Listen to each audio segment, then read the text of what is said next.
Well, Gary, you are no stranger to the podcast, that's for sure. And today you're going to help us with our teenagers. And you're going to also help, your book is written to the teen, but a lot of times the listeners of this podcast, I don't know if I have a lot of teenage listeners. So we're probably talking to their parents. So I'm going to start off with an example you give in the book. You're planning to take your Jeep to Home Depot, and you get in your Jeep and your gas tank is empty. The back seat is filled with Gatorade bottles. The floor is covered in mud. It's a mess because you've let your teenager drive the car, right? And I think a lot of us as parents, we've been there like to our teenager, wait, why is this so dirty? Why did you not do a good job here? Bring us as a parent when we feel frustrated with that teenager, what could we say to that teen in that situation?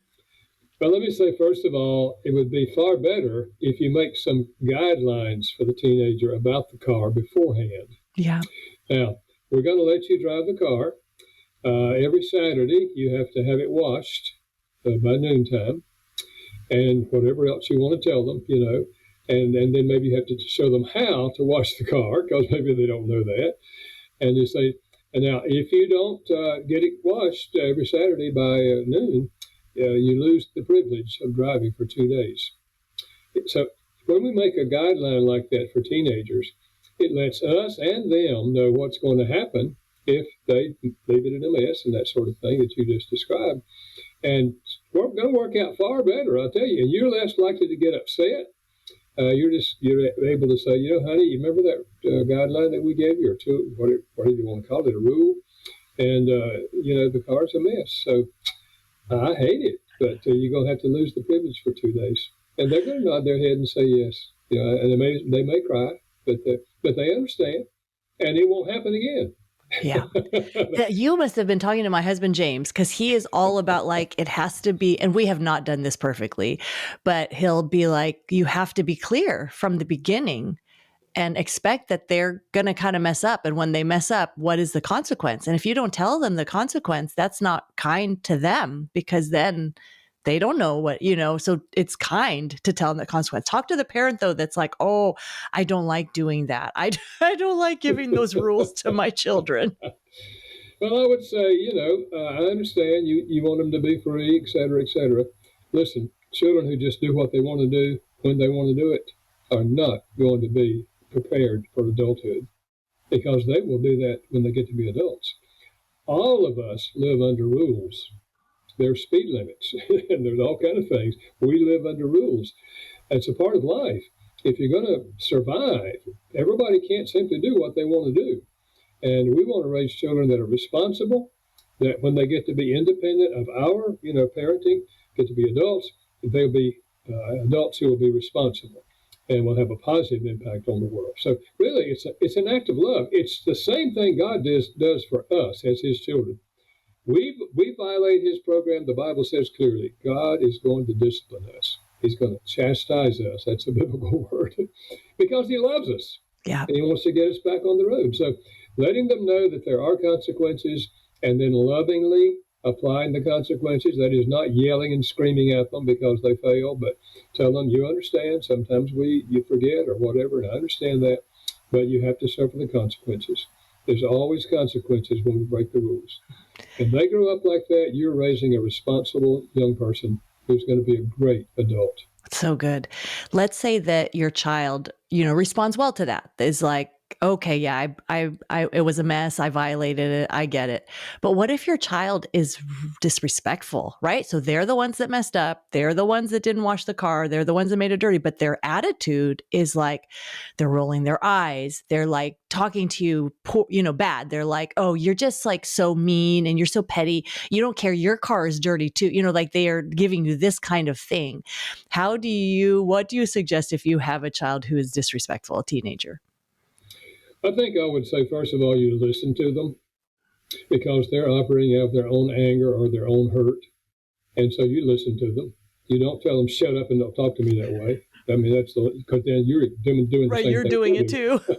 Right. You just say to listen to them and say, I can understand how you would feel that way.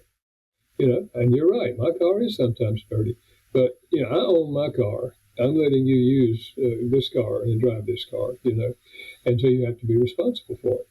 And so, and then it's tomorrow or sometime next week when you have a conference with them to say, last week I understand why you were upset with me, but you said some pretty harsh things to me as a mother. And the Bible says we're to honor our parents. And yelling and screaming at me and telling me wasn't very honoring. So I just want you to know, you're free to do those kind of things. But if you do that again, then it's going to be 4 days that you lose the privilege. Okay, I just want you to know up front, because that sort of thing, yelling back at me as your mother, because if you yell at me, later on you'll yell at your school teacher. And if you ever get married, if you grow up, you'll probably yell at your wife. And I don't want that to happen. And I don't think you want that to happen. That's the approach. Yeah. So you are hitting on something, the honoring of the parents. So if kids from when they're very young are really taught, this is a very big deal in our house that you honor mom and dad, then when they become teenagers, they can realize that sooner. What if kids have grown up kind of ruling the roost, right? They've kind of grown up like, it's my way because I'm the loudest and I get my way. And then parents realize, oh, this is not working great. And then as teenagers, they're really trying to get their kids to honor them. What suggestions can you give to that parent for helping bend that teenager at that older age to honor? I think the first thing I would do or suggest is that you apologize. To say to your teenager, I've been thinking a lot about myself as a mother or a father, whomever's talking. Yeah. And I realized that I failed you when you were younger, because I did not teach you how to live with rules and obey rules. And you've broken a lot of rules. And many times you get angry with me and yell at me when you do. And I'm just thinking, you're going to carry that into adulthood, and that means you're not going to have a good marriage. And you're not going to be a good father or a good mother. And I just want to apologize to you because I failed at that point. Now, I hope you can forgive me. Will you forgive me? Give them a chance to say, yes, I forgive you. Okay, so now, I want us to talk about what I can do that will help you learn to be responsible and learn to honor me as your parent. And I'm acknowledging I'm not perfect, but I am your father or I am your mother. Yeah. And the Bible says we're to honor our father and mother. And the result is we live long on the earth. So I want you to live a long time. That's right. So I think it's that kind of approach that teenagers can they can hear that. Yeah. They can accept your apology. And then since you've been kind to them and you've asked forgiveness, now you can discuss with them, here we need to work on some things, because I want you to be a great father someday or a great mother someday. And also in the school, I want you to respect your teachers, because you know what I'm hearing today, Arlene, from public school teachers? I spend half my time just trying to keep discipline in the room so I can teach, because the kids don't respect me as a teacher. If they don't get it in the home, then that's what's going to happen in the school. Yeah. And they're going to take it into adulthood. Something I'm hearing from parents is, my kid is just so negative. My teen is so negative about life, negative about life's prospects. If they miss a basket, I'm the worst basketball player ever. They get a bad grade, I'm never going to be able to pass this test. And they're just so negative. How can we start pouring in more positive things in our kids' life when they are constantly, Debbie Downer, constantly just that Eeyore type of person? I think one thing is to look for times in which they do something noble or something good and praise them for it. I noticed in the game the other night when Johnny missed his shot and you went over and gave him a pat on the back. I don't know what you said to him, but I know you were encouraging him. That is a wonderful trait. Yeah. I really admire that about you. So you look for things like that you can affirm them for. Or if they get a B on a report card, you don't say you should have made an A, you're smarter than this. You say, wow, a B, that's good. It's a whole lot better than a C and That's a right. D, Yes. Yeah. That's what parents say. Yeah, but wait a minute, I want them to make A's. Yeah. Well, did you make all A's? Yeah. Well, some parents did, but not many of us Yes. did. There are way more important things in life than the A's. So I think we affirm them for the positive things we see in them. And if they say something about, I can't do this, or I can't do that, you say, what do you think makes you feel that way? Mhm. Because when I see you, I think you have really great potential in that area. And yeah, you missed a basket, and yes, we lost the game. But listen, that happens all the time. Not Yeah. everybody hits every basket. So we have to accept the reality that none of us are perfect, and sometimes we're gonna mess up, whether it's playing a game or whether it's something else. And so we just need to acknowledge, okay, I missed that one, but I'm going to work hard to try to get to be better in that area. Going kind of along the same lines. So negativity, respect. Another one is anger. So instead, I wish my kid was just negative and a downer. My kid is angry. My teen, we have to be careful around what we say to our teen girl or our teen boy, because we don't want them to explode in anger. Help us with that kid. How do we deal? Let's deal with the explosion first. And then I want you to talk about valid anger versus invalid anger. Yeah. I think when a child responds to us in an angry way, or they respond to a sibling in an angry way, at least we observe what happens. We want to have a conversation about it, not at that moment. I think we wait till a little later till they calm down, and we say, Johnny or Mary, I want to talk to you a little bit about anger. I noticed the other day you got angry with your sister or your brother, and you yelled at them and said some pretty nasty things. And I understand that, because all of us get angry sometimes. And, and this is where this book can be a real help. Yeah. Because we say, here's a book that was written to teenagers about understanding anger and where anger comes from, why we get angry.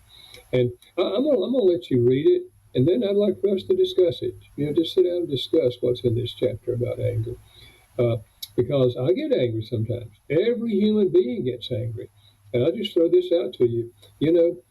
One of the reasons we get angry is because we're made in the image of God. Because the Bible says God is angry every day with the wicked. And we are made in his image, and we have a concern for right and wrong. Yeah. And if we think somebody's treated us wrongly or somebody else wrongly, we feel angry about that. And we should feel angry. But what we want to learn, of course, is how to handle our anger in a positive way rather than a negative way. So let's do that. You read the book, and then we'll sit down and read that chapter on anger, and then we'll sit down and talk about it. To me, they're getting an outside voice saying some things even before you go into, explaining it to them. It's so good. And I'll put this little caveat in it. So we did not give our kids an allowance, like our teens an allowance. Instead, we paid them to read books. So instead of an allowance, we'd say like, okay, you want some money? Read this book and tell us about it. And honestly, it works because teens want money. So I encourage you, if you're thinking like, how can I get my kid to read Dr. Chapman's book about teenagers and how to help them with their anger? I tell you what, you say, hey, we're going to offer you a little bit of money. It's kind of worth the investment. I will say that. I like that idea. Absolutely. Yes. It's better than paying them for nothing, right? If they're just kind of breathing in your house. So help the child and the parent, the teen, understand what's the difference. When is my anger? And I heard what you said, which was beautiful. Wait, what? Anger is good? Because it's something we are made in God's image. And this is part of being made in the image of God. Whoa, I thought all anger was bad, right? So help us understand the difference between good and bad anger. I think good anger is when someone has done something wrong. In the Bible, the word is sin. They've sinned. That's when God gets angry with people. Because he has a sense of right, and he wants us to have the best possible life. When God gave the rules in the Bible for us to live by, don't do these things, but do these things, all of them are flowing out of his love for us. He wants us to have the best possible life. And so we have rules. And so if someone actually sins against you, you should feel angry. Now, we'll talk about how to handle that anger in a little bit. But we also get angry when we don't get our way. They didn't do what we wanted them to do, or they didn't do it the way we wanted them to do it. And that's bad anger. that's not legitimate anger. That's selfishness. For example, as an adult, when I first got married, I got mad at my wife, angry at my wife about the way she loaded the dishwasher.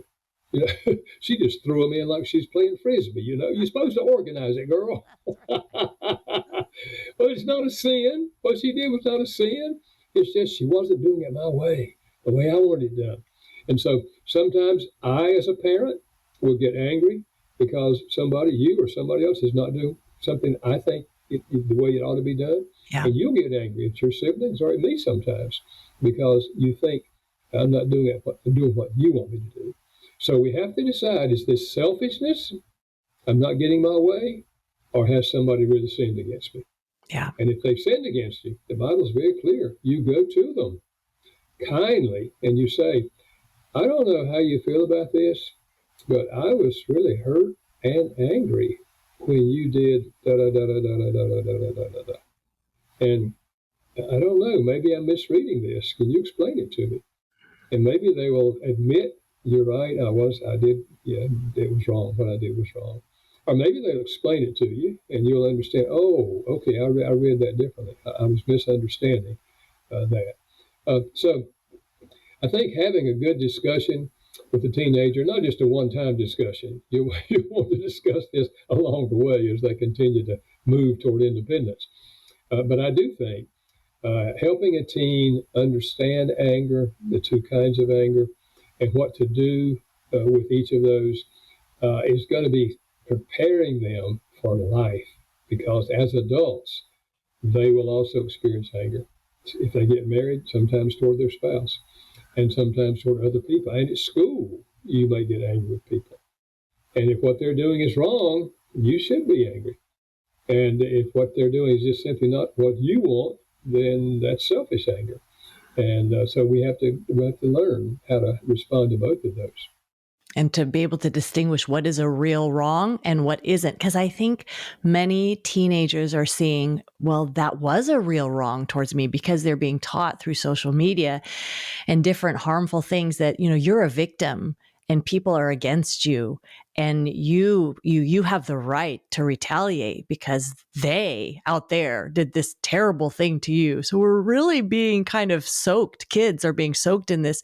Well, I'm a victim, so however I need to lash out is just, because my anger is just because you've wronged me. Let's just go there a little bit. How can we get our kid out of that victim mentality? I think what we say to them is, I can understand how you would feel that way because you've seen this, you've heard this, et cetera, et cetera. I can see that.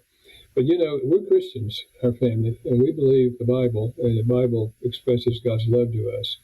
And God said, in fact, Jesus said, love your enemies, return good for evil. If they're hungry, feed them. If they're thirsty, give them something to drink. Right. That's not natural. Yeah. But God is telling us how to handle when someone treats us unfairly. And even if they legitimately did something wrong to us, we should confront them, as I described earlier. But we should also not try to retaliate, but to do something good for them. We're returning good for evil. That is the most positive influence you can have on that person, because they know they did wrong. They know it. And here you are confronting them and trying to work through it because I value our relationship. And then you're returning something good for me. You're doing something good for me. So, God does that for us. He returns good for evil. Yeah. In your book, A Teen's Guide to Conflict, one thing I really like, you said, what fires you up reveals who you are. So for instance, if you're really heated and really mad because someone said very cruel things about you as they're supposed to be your friend, then wow, you really value loyalty. Or if you're thinking about a student and they were wrongly suspended and that really makes you mad, then you value justice. And I really liked that, to think of what makes you mad and how does that reveal what's important to you. Yeah, I think that's true. Because it tells us that we think it's important. That's why we experience the emotion of anger, is that we feel what they did is wrong. and therefore we remove, or we feel like they didn't do it the way, even if it's bad anger, but they didn't do it the way we wanted it. You value order. For example, I value order in the dishwasher. Right. Organized. My wife doesn't value That's anger. right. Her answer was, "I don't have time to do that." Yeah.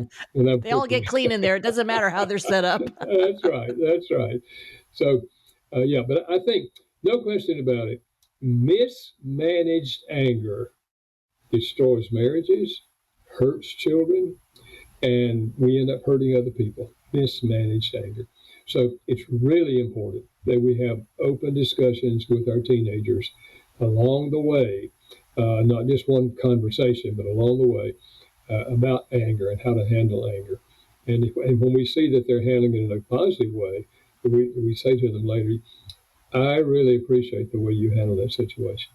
I saw what they did, and I know it hurts you, but you handle that in a really positive way, and that's the way we all want to handle anger.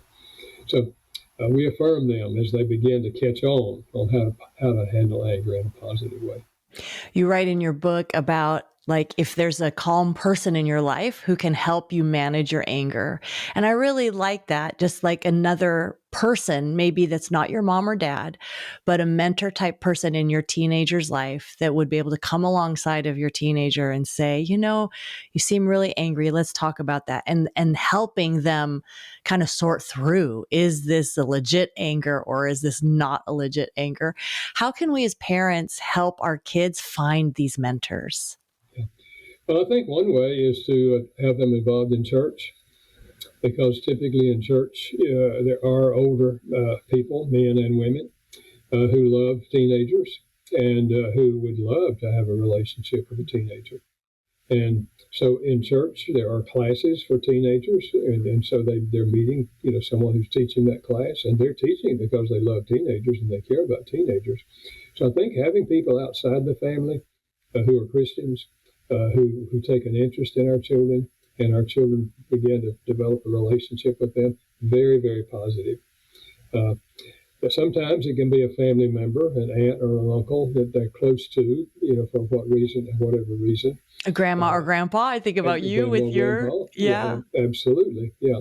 So utilizing grandparents in a relationship with a teenager, absolutely incredible, because they've had good experiences as a child with the grandparents many times. Now, sometimes, not always, but sometimes, and so they like being with their grandparents and they admire their grandparents. So, having the grandparents there. Sometimes they'll hear from the grandparents something that they haven't taken very well from you, but the grandparent brings it up, and now they're thinking, that's what my daddy said, or that's what my mother said.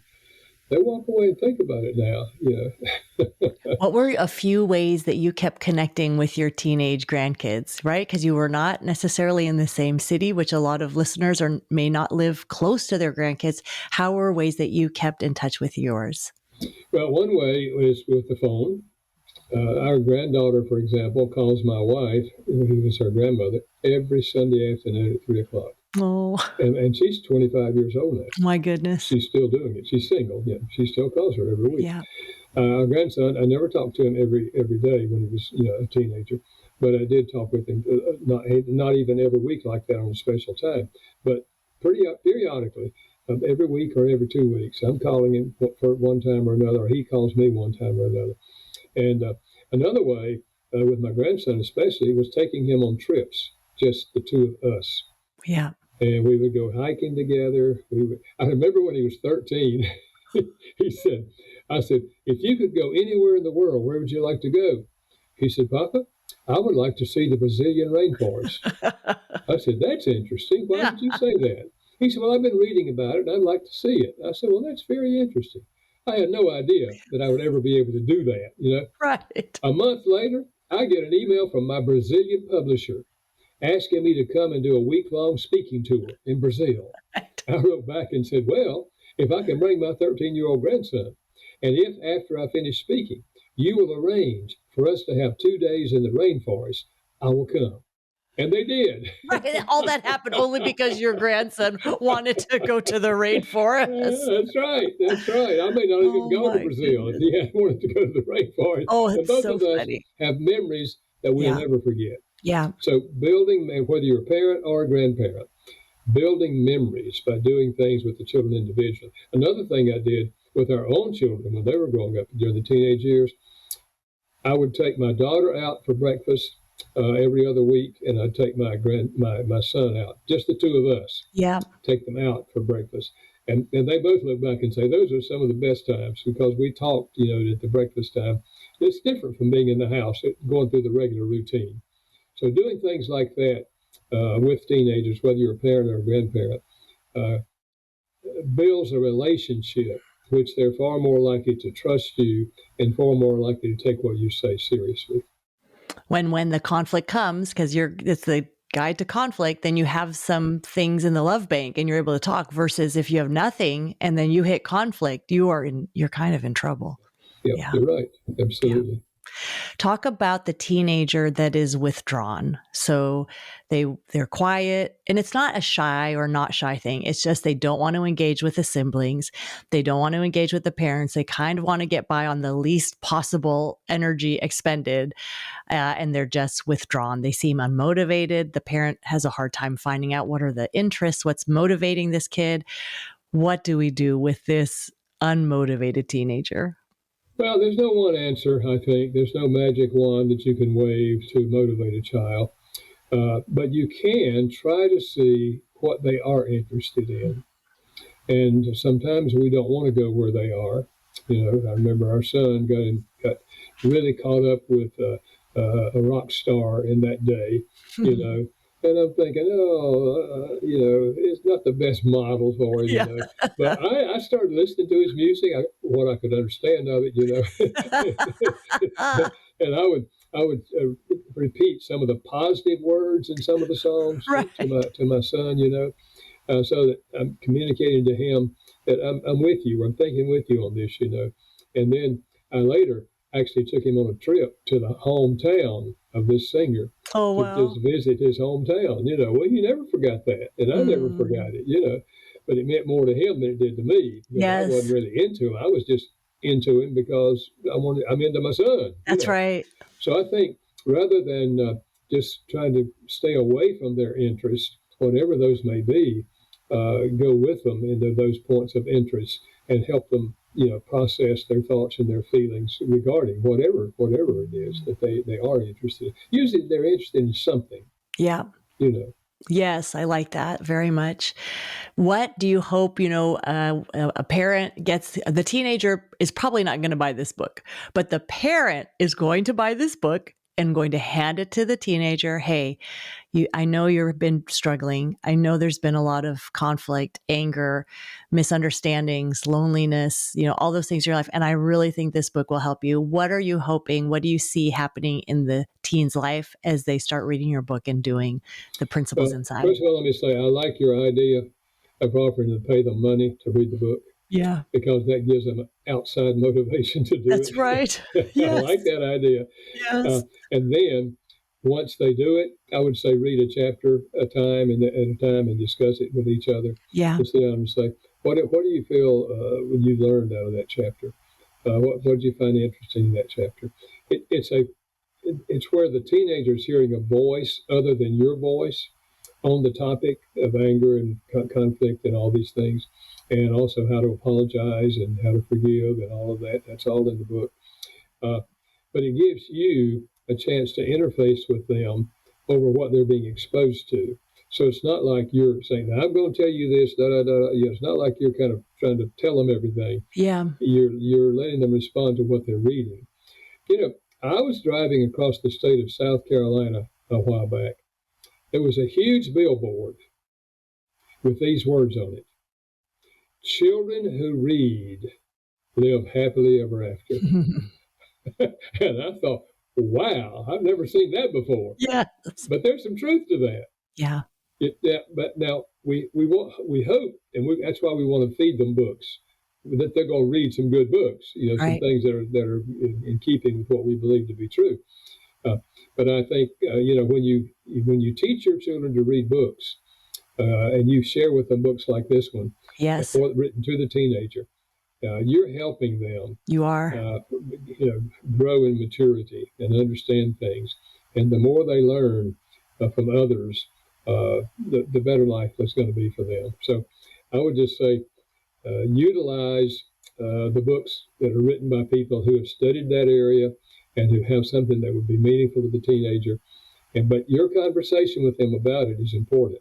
And even if they disagree with the writer of the book and say, well, I didn't quite agree with this, da da da da da.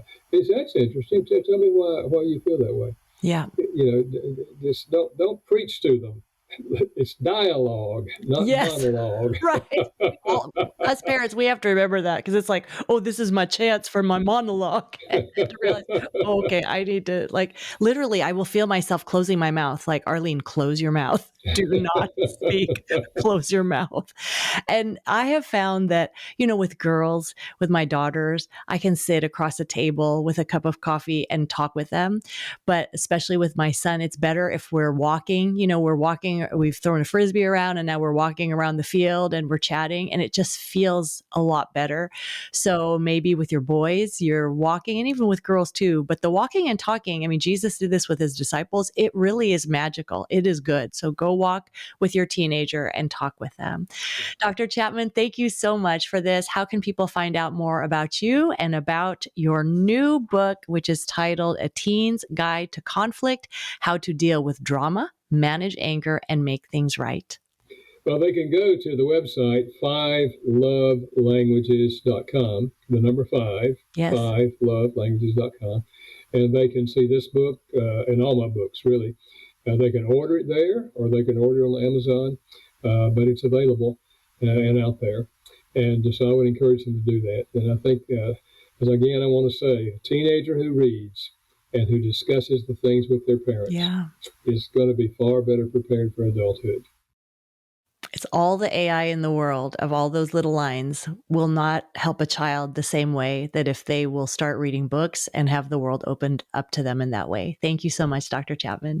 Thank you. Great to be with you.